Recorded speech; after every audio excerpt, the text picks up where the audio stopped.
Hello guys, welcome back to my YouTube channel. আমি Nasim sir. আজকে তোমাদের সামনে ক্লাস 9-এর ভৌত বিজ্ঞানের প্রথম অধ্যায়ের মাত্রার পরে যে বিষয়গুলো রয়েছে আহ, সেগুলো নিয়ে আমরা উপস্থাপন করার চেষ্টা করব। তো আমরা ক্লাস 9-এর যে ভৌত বিজ্ঞানের লাস্ট ভিডিও অর্থাৎ পার্ট 3 যেটা করেছিলাম সেটা মাত্রা সম্পর্কে। তো মাত্রা সম্পর্কে আমার বিস্তারিত ভিডিও জানতে হলে পার্ট 3-তে গিয়ে তোমরা দেখতে পারো। তো আমরা আজকে তারপর থেকে আলোচনা করব সেটা সেটা হলো যে কোনো অসম আকৃতির বস্তুর কিভাবে আমরা আয়তন নির্ণয় করব, বা তরলের আয়তন কিভাবে নির্ণয় করব, ঠিক আছে, বা কোনো একটা সরু বস্তুর কিভাবে আমরা বেধ নির্ণয় করব, ঠিক আছে। তারপরে একটা গুরুত্বপূর্ণ প্রশ্ন হয়, সেটা হলো যে ওজন বাক্সে বাটখারাগুলির অনুপাত 5:2:2:1 অনুপাতে রাখা হয় কেন, এই সমস্ত বিষয়গুলো নিয়ে আমরা তুলে ধরব। ঠিক আছে, তো চলো আমরা এক এক করে শুরু করি। তো প্রথমে যেটা আমরা আলোচনা করব সেটা হলো যে ওজন বাক্সে বাটখারাগুলির অনুপাত।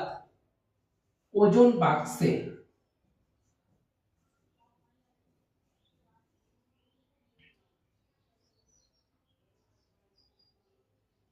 ওজন বাক্সে বাটখারা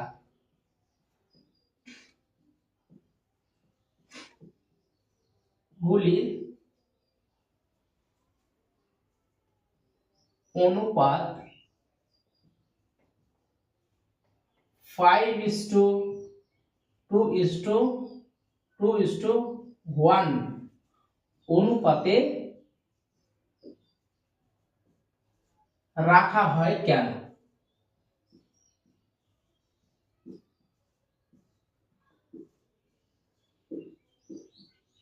এই অধ্যায়ে এইটা একটা খুব গুরুত্বপূর্ণ প্রশ্ন, ঠিক আছে। তো দেখো ওজন বাক্সে বাটখারাগুলির অনুপাত কত রেখেছে, 5:2:2:1। তো এগুলো রাখার কারণ কি, মানে এই অনুপাতে রাখার কারণ কি সেটা আমরা আজকে জানবো। দেখো এখানে যে 5:2:2 তারপর 1 এগুলো কিন্তু প্রত্যেকটা কি বস্তুর কি মানে বাটখারার ওজনকে বোঝাচ্ছে। মানে একটা 5 কেজি, একটা 2 কেজি, দুটো 2 কেজি, একটা 1 কেজি, এরকম বোঝাচ্ছে। তো এগুলোকে ওজন বাক্সে রাখা হয়েছে কেন, ঠিক আছে। দেখো আমরা যে পরিমাপগুলো করি, মানে এখানে দেখো ম্যাক্সিমাম কত, এখানে ম্যাক্সিমাম কিন্তু তুমি 10 কেজি পর্যন্ত কোন একটা বস্তুর কি করতে পারবে, ওজনকে পরিমাপ করতে পারবে, ঠিক আছে। Maximum 10 KG. তা এগুলো কোথায় ব্যবহার হয়, 10 কেজি কি সব জায়গায় ব্যবহার হয় নাকি সব জায়গায় ব্যবহার হয় না। দেখো 10 কেজি বেসিক্যালি এগুলো ব্যবহার হয় যে আমরা যদি বাজারে যাই, সবজি বাজারে বা এমনি কোনো মুদিখানার দোকানে, ঠিক আছে, এই ছোট ছোট যে জিনিসগুলো তোমার তারা বিক্রি করে, আমরা যখন কিনতে যাই সাধারণত এই ধরনের বাটখারাগুলো তারা ব্যবহার করে থাকে, ঠিক আছে। তো ওজন বাক্সে এগুলো রাখার কারণ হলো যে তুমি এখান থেকে বিভিন্ন ওজনের তুমি কি করতে পারবে, পরিমাপ একসাথে পেয়ে যাবে। কেমন বিষয়টা, যে তুমি মনে করো এখান থেকে তুমি 5 কেজি ওজনের জিনিস নিতে চাইছো, মনে করো সবজি বাজারে গিয়েছো, তো তুমি তাকে বলছো যে আমাকে সবগুলো মিলিয়ে, হ্যাঁ 2-3 রকমের সবজি বললে সবগুলো মিলিয়ে আমাকে 5 কেজি সবজি দাও।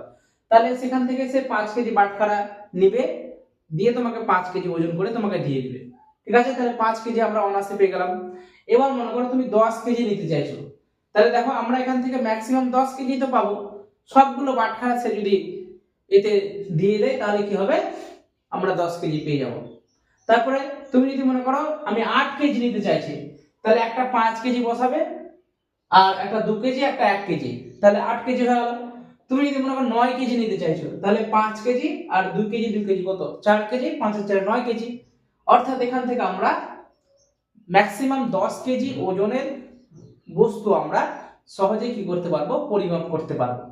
তো এই কারণে কি করা হয়েছে যে ওজন বাক্সের বাটখারাগুলিকে এই অনুপাতে রাখা হয়েছে।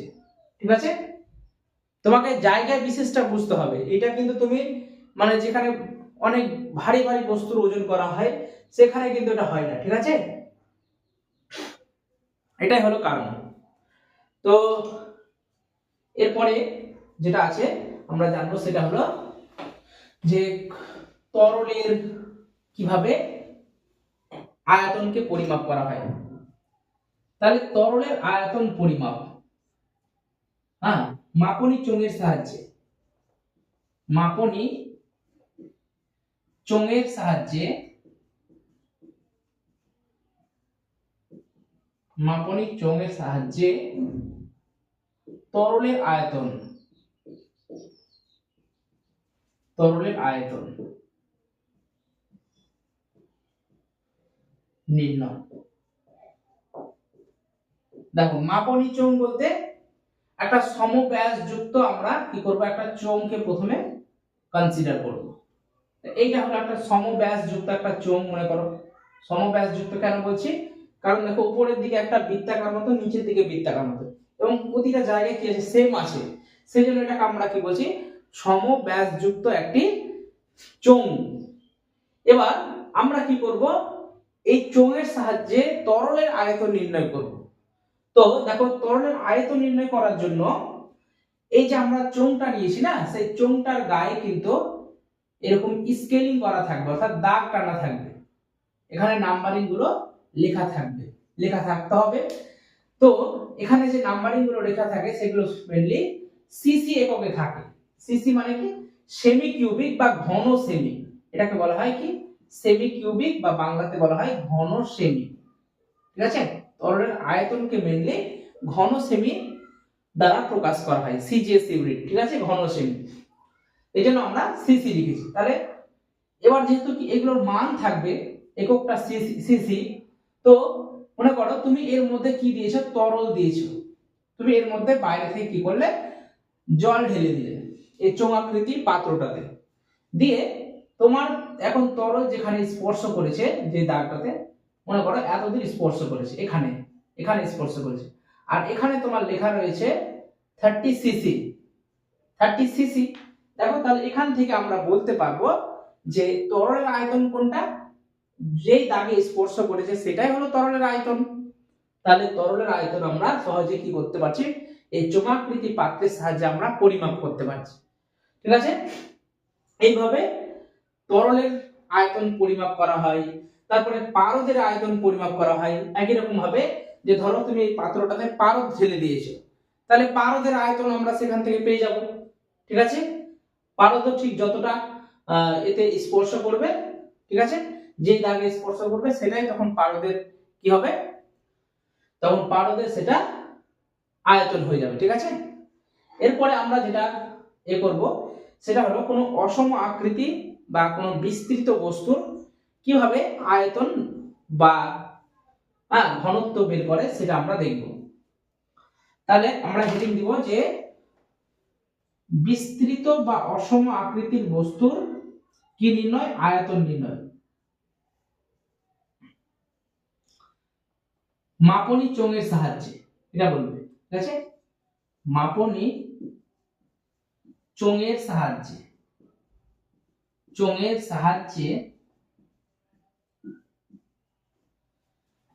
কোন বিস্তৃত বস্তু,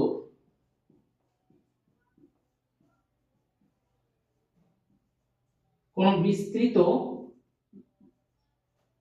বস্তুর কি নির্ণয়, আয়তন নির্ণয়, আয়তন নির্ণয়। কিভাবে দেখো, তার আগে আমাদেরকে জানতে হবে যে বিস্তৃত বস্তু কোনটাকে বলা হয়। বিস্তৃত বস্তু মানে এমন একটা বস্তু হবে সেই বস্তুটার নির্দিষ্ট কোনো আকার থাকবে না। ঠিক আছে, দেখো আমি এখানে পাশাপাশি দুটো বস্তু আঁকছি, একটা হলো এরকম এরকম একটা বস্তু, আর একটা আমি এরকম এরকম একটা বস্তু নিয়েছি। আচ্ছা তুমি দেখে বলো তো এদের মধ্যে কোনটা বিস্তৃত বস্তু। নিশ্চয় এই দিকের যে বস্তুটা রয়েছে এই বস্তুটা হলো কি বিস্তৃত বস্তু, মানে যে বস্তুর নির্দিষ্ট কোনো আকার থাকবে না আমরা তাকেই কি বলবো, বিস্তৃত বস্তু বলবো। ঠিক আছে, তো এই বস্তুটার কি আয়তন আমরা কিন্তু সহজেই বের করতে পারবো। কেন? এই বস্তুটার আমরা আকার দেখেই বলতে পারবো যে বস্তুটা কি বর্গাকার বা ঘনকাকৃতির। তাহলে তাদের যে আয়তন হয় সেটা কি, যদি ধরো বর্গাকার হয় তাহলে বাহু তার কিউব হয়ে যাবে, ঠিক আছে। কিন্তু এটা তো আমরা বাহু, হ্যাঁ, কোনটা দৈর্ঘ্য কোনটা প্রস্থ কোনটা উচ্চতা ঠিকভাবে বলতে পারছি না। সেই জন্য আমরা কি করব, এই মাপনী চোঙের সাহায্যে কি করব, এই বিস্তৃত বস্তুটার আয়তন বার করব। ঠিক আছে, চলো আমরা আয়তন বের করে ফেলি। তার জন্য আমাদের কি করতে হবে, এইরকম ভাবে একটা পাত্র নিতে হবে, একটা চোঙ আকৃতি পাত্র নিতে হবে। এটা ধরো একটা চোঙ আকৃতি পাত্র। এই চোঙ আকৃতি পাত্রে আমাকে কি নিতে হবে, প্রথমে এরকম তরল নিতে হবে, বুঝা গেল? তো এই পাত্রটিতে মনে করো প্রথমে যে তরল রয়েছে সেটা আমরা এতটা তরল বলছি, যে এই পর্যন্ত তরল রয়েছে। তাহলে এই যে তরল রয়েছে সেই তরলের যে প্রাথমিক যে আয়তন বা প্রথমের যে আয়তন সেটাকে আমরা V1 দ্বারা কি করছি, প্রকাশ করছি। ভলিউম মানে আয়তন, সেটাকে আমরা কি করছি, V1 দ্বারা কি করছি, লেখার চেষ্টা করছি। তো এরপরে আমরা একটা সুতোর সাহায্যে কি করছি, এখানে একটা অসম আকৃতির এরকম একটা বস্তুকে ঝুলিয়ে দিয়েছি সুতোর সাহায্যে। এবার দেখো, আমরা যদি কোনো বস্তুকে তরলে নিমজ্জিত করি বা ডোবাই, তাহলে আর্কিমিডিস কি বলছে, এই বস্তুটা যতটা জায়গা জুড়ে অবস্থান করবে ঠিক ততটা পরিমাণ জলকে সে কি করবে, অপসারিত করবে। মানে এই যে তুমি বস্তুটাকে এখানে ডুবিয়েছো, সে তো এতটা জায়গা দখল করেছে, তাহলে তার জন্য তাকে কি করতে হবে, এখানকার জলটাকে তাকে উপরের দিকে অপসারিত করতে হবে। তো এখন মনে করো তরলটা অপসারিত হয়ে এতটা এসেছে, এতটা। এখন তাহলে এখন যে তরলের আয়তন সেটা কত, সেটা আয়তনটা একটু বেশি হবে, সেটাকে আমরা কত, V2 ধরলাম। তো এইটুকুটা আয়তন আমরা বের করতে পারবো, তাই না? তো দেখো, আমরা যদি আয়তন বার করি তাহলে আয়তনের এইটুকুটা আয়তন যদি আমরা বের করে নিই তবেই কি বস্তুর আয়তন বেরিয়ে যাবে। তো আয়তনের পরিবর্তন বা আয়তন, ঠিক আছে, এখন আয়তন কত হবে বা আয়তন পরিবর্তন কতটা হবে, আয়তন পরিবর্তন হবে V2 V1, ঠিক আছে, V2 V1। এটাই হলো কি এই বিস্তৃত বস্তুটির আয়তন, যেটা আমরা এই মাপনী চোঙের সাহায্যে করলাম। কেমন মাপনী চোঙের সাহায্যে কেন বলছি, যে দেখো প্রথমে যে আমি উদাহরণটা দিয়েছিলাম এখানেও কিন্তু কি করা থাকবে, স্কেলিং করা থাকবে। তো তুমি মনে করো যে প্রথমে আমরা একটা বস্তুর আয়তন যেটা V1 ধরেছি, সেটা মনে করো 40 সিসি আছে, 40 সিসি। মানে প্রথমে যতটা তুমি তরল নিয়েছিলে এখানে এই 40 দাগে বা 40 দাগে সেটা স্পর্শ ছিল। এবার যখন তুমি বাইরে থেকে অসম আকৃতির বস্তুটাকে ডুবিয়েছো তখন তার আয়তনটা বেড়েছে, তখন বাড়লে কি দাগটা একটু উপরের দিকে উঠবে। তো এখন মনে করো 50 এর উপর উঠেছে, তাহলে 50 সিসি বলবো V2 টা। তাহলে অতএব আমরা কি করব, V2 V1 করব এই যে সূত্র দিয়ে। তাহলে V2 কত, V2 এখন হলো 50, 50 মাইনাস কত 40 করব, ঠিক আছে, এত সিসি। তাহলে কত হবে, 10 সিসি হবে। এই 10 সিসিটাই কি, 10 সিসিটাই হলো কি অসম আকৃতির, মানে এখানে যতটা তরল কি হয়েছে, সঞ্চয় হয়েছে, এখান থেকে অপসারিত হয়েই তো এতটা তরল এখানে সঞ্চয় হয়েছে, সেই জন্য এখানকার এই বস্তুটার যে আয়তন এখানকার আয়তনের সাথে সমান হবে। সেই জন্য তো আমরা বলছি যে এটাই হলো কি অসম আকৃতির বস্তুর কি আয়তন, ঠিক আছে। এবার দেখো আমরা এই অসম আকৃতির বস্তুটার ঘনত্ব কিভাবে নির্ণয় করব। তাহলে দেখো আমরা ঘনত্ব সমান কি জানি, ঘনত্ব সমান জানি আমরা ভর বাই আয়তন, ঠিক আছে। আমরা ভরটা সহজেই কি করতে পারবো, পরিমাপ করতে পারবো। সাধারণ তুলা যন্ত্রের সাহায্যে কোন একটা বস্তুর ভর আমরা পরিমাপ করতে পারবো। ভরকে পরিমাপ করার জন্য আমাদের কোনো আকৃতিগত দিকের প্রয়োজন হয় না। তাহলে এই অসম আকৃতির বস্তুটাকে আমরা প্রথমে বাইরেই কি করতে পারবো, একে পরিমাপ করতে পারবো, ঠিক আছে।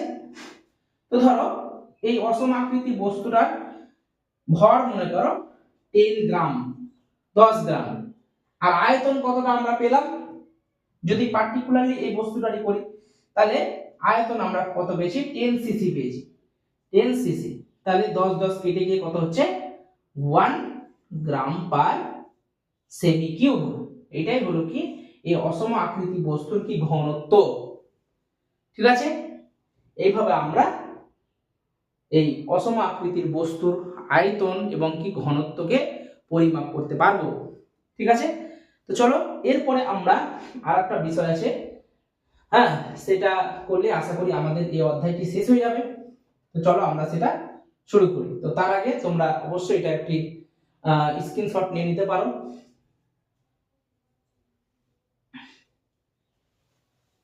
চলো আমরা এর পরের টপিকটা আমরা করি।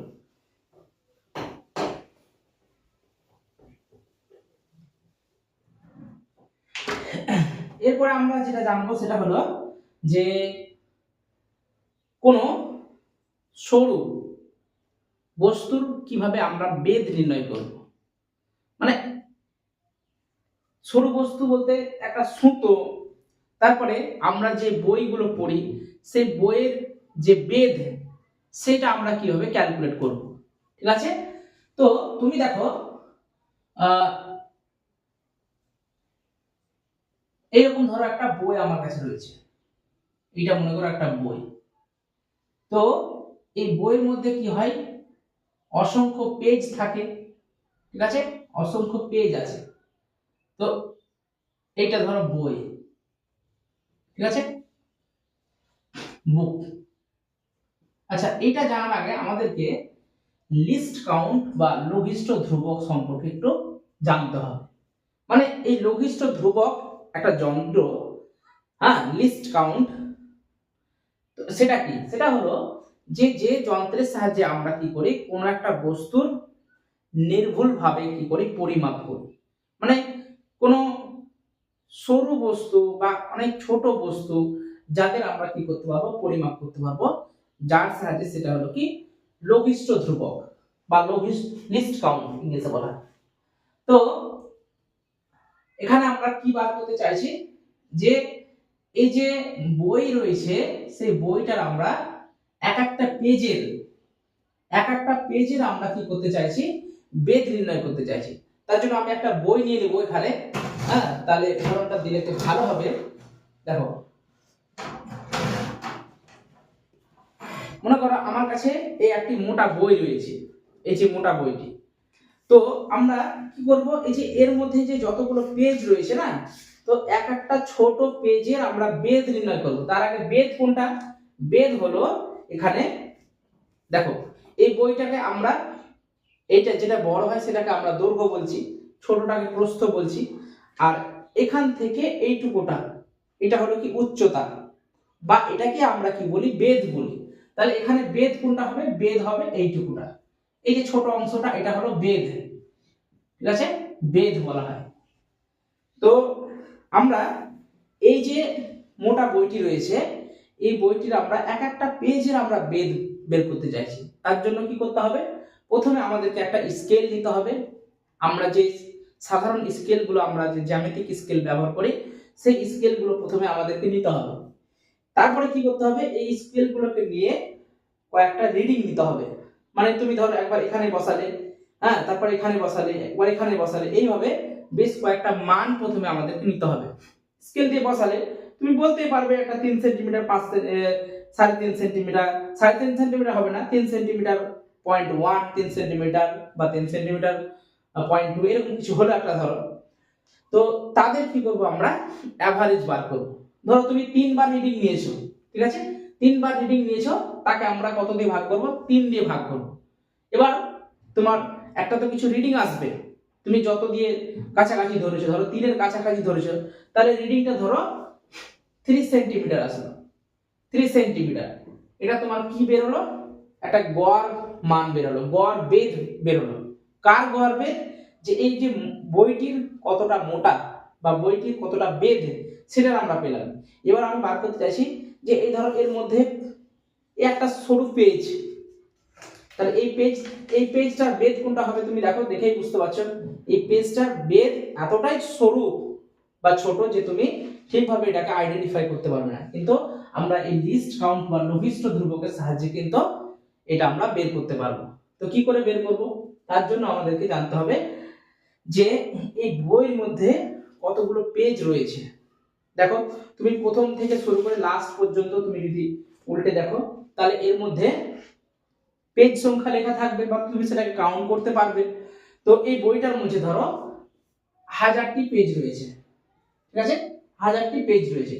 তাহলে পেজ সংখ্যাকে আমরা বা পৃষ্ঠা সংখ্যা সেটাকে আমরা n দ্বারা প্রকাশ করলাম, এটা হলো পৃষ্ঠা সংখ্যা।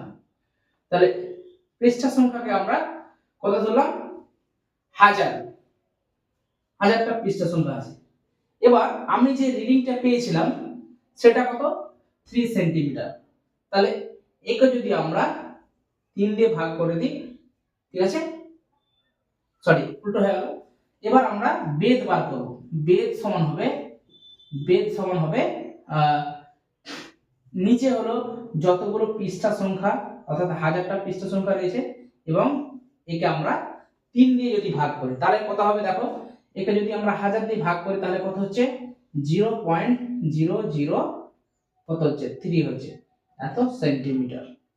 তাহলে দেখো, অবশ্যই এই মানটাকে খুব একটা ছোট মান আসবে, এবং এটা কত? 0.003 সেন্টিমিটার।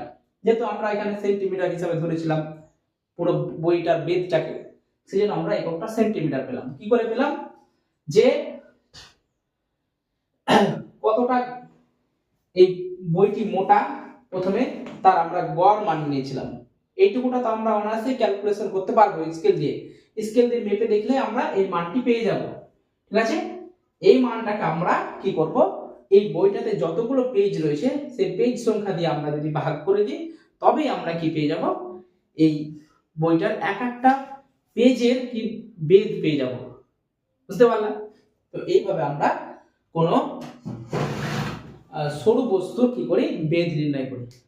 তো আশা করি আমাদের চ্যাপ্টারের প্রায় শেষ বললেই চলে। তো এরপরে আমাদের যে অনুশীলনের যে প্রশ্নগুলো রয়েছে সেই প্রশ্নগুলো নিয়ে আমরা একদিন একটা ভিডিও উপস্থাপনা করার চেষ্টা করব, এবং এই অধ্যায়ের আরো অন্য কোনো বিষয় যদি আমার মানে ছুটে থাকে তাহলে অবশ্যই তোমরা কমেন্ট সেকশনে কমেন্ট করবে, সেগুলো নিয়ে আমি আরেকবার একদিন তুলে ধরবো, ঠিক আছে। তো আজকে এই পর্যন্ত থাক, ঠিক আছে, টাটা।